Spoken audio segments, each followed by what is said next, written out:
All right, welcome back to the channel. It's your boy Fanon. In this video, we're going to be in the welterweight division and have our first major prediction for Errol Spence Jr. or any champion fighting Jaron Ennis. Pauli Malignaggi actually uses it as a reason to tell Errol that you better do this. Let's talk about that in this video.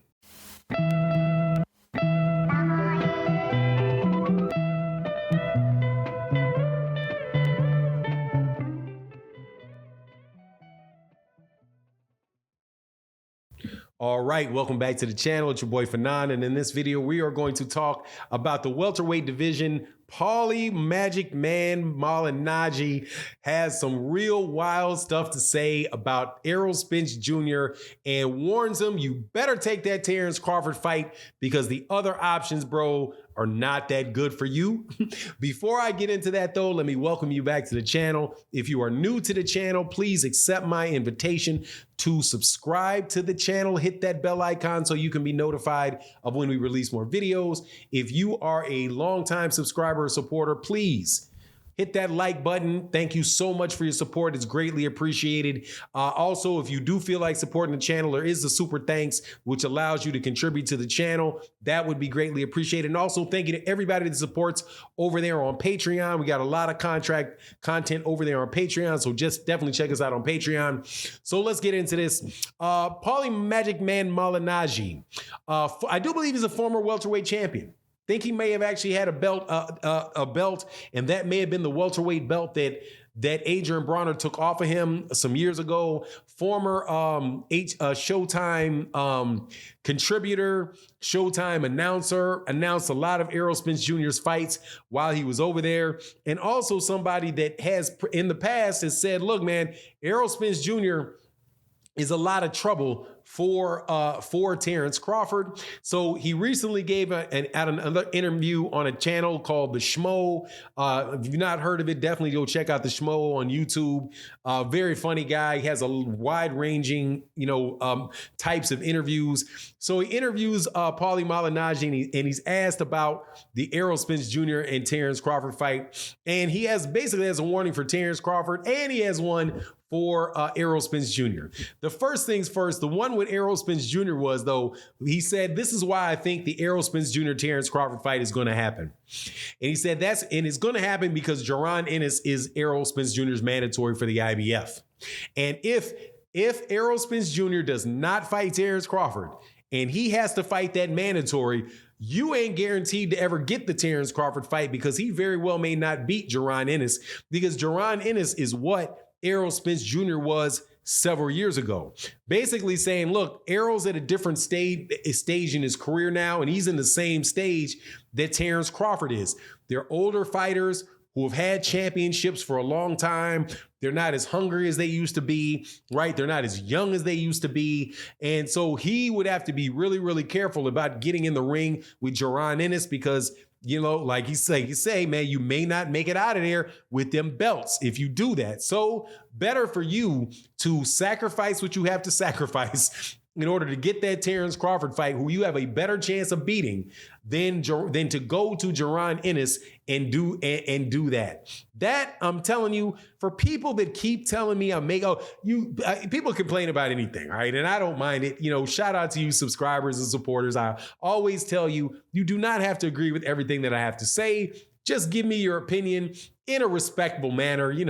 I'm not an idiot or on somebody's payroll because I have a certain opinion, right? And so I don't have a problem with you guys having your opinion. Love the conversations. As that applies to Jaron Ennis, look, man, that kid right there is no joke. I love Errol Spence Jr. as a fighter. Absolutely love Errol Spence Jr. as a fighter. One of my favorite fighters that I've ever seen to actually watch fight, because every second of that fight, man, he is going after the dude. It winds up being, it's most times it's a very brutal fight. And I am a little bit like that, right? I like brutal fights. Big fan of guys like the fights like Vasily Jurov versus James Toney, where it was highly skilled, action-packed fighters.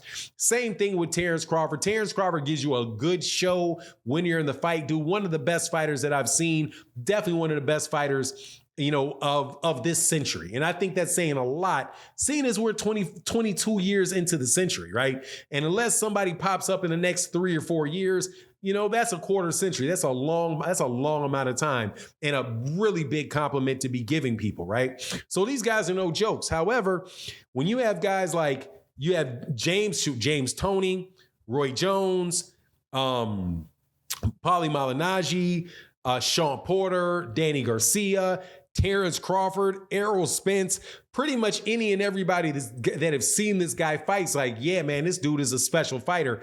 One of the two biggest compliments that I've heard from fighters on Jaron Ennis is one given by Sean Porter and one given by Roy Jones Jr. Sean Porter, and they're interconnected compliments, because Roy Jones Jr. said, look, Jaron Ennis is the best, Sean Porter said that Jaron Ennis may be the best fighter he's seen since Roy Jones Jr. If you know your ages and your dates, do you know who came after Roy Jones Jr.? Floyd Mayweather. Roy Jones Jr. was in the 1988 Olympics. Floyd Mayweather Jr. was in the 1996 Olympics, right? So there's 8-year range between the two of those.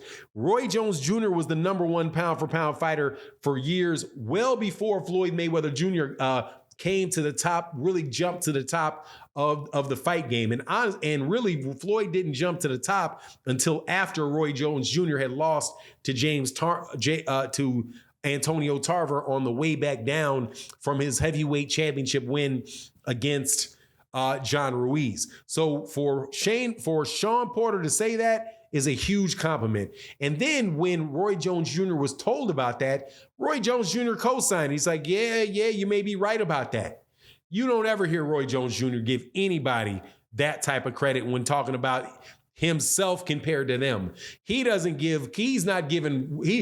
hard for him to give Sugar Ray Robinson that level of praise, right? But for him to take it like, yeah, I can see what they say. Yeah, he does. That's a really big compliment from Roy Jones Jr. And another real important thing is that time does carry on. Okay. The greatest fighter right now, 10 years from now, is not going to be the greatest fighter. Jaron Ennis right now is 24 years old. I think he may be turning 25 soon, or he may just turn 25, but I think he's 24, about to turn 25. You have Errol Spence Jr., who is 32, about to turn 33, and you have Terence Crawford, who's a full 10 years older at 34, turning 35. A 35-year-old Terence Crawford is a big danger, right? He's younger, he's faster, he's hungrier. All that stuff definitely comes into play when you talk about these fighters at a younger age. A little bit different from Errol Spence, because Errol Spence Jr. started boxing at a later age. I don't think he started boxing till he was like 14 or 15.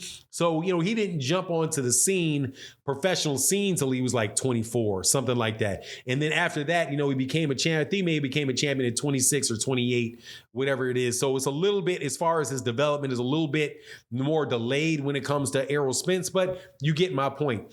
Pauli Malignaggi is saying, look, man, you would be better off fighting that same risk, more money, versus same risk, man, and you really ain't got nothing to gain from that. So, but I don't think, though, that's going to really dictate whether or not Errol Spence Jr. takes, or they are able to make that fight. Because first, I don't think it's Errol Spence Jr. that is any way, shape, or form to hold up. I don't believe that.